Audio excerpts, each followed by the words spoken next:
relasi kuasa antara Jakarta dengan daerah. Dan kita harus mengerti ada budaya dominan di situ, budaya Jawa. Itu realitas. Jangan berlagak bahwa gaya aja di Jakarta nggak bisa. Nggak bisa. Di sana kita harus di mana langit dipijak gitu ya. Langit dipijak di situ bumi dijunjung gitu. Enggak, di mana bumi dipijak kan di situ langit dijunjung. Jadi begitu sampai ke Jakarta, kita harus tahu ada budaya kekuasaan.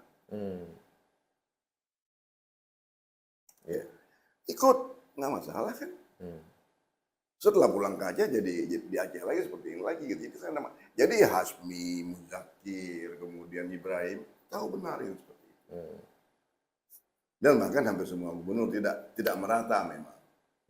Jadi bukan ngotot-ngototan antara. Iya, sekarang kan kita terkenal kalau datang orang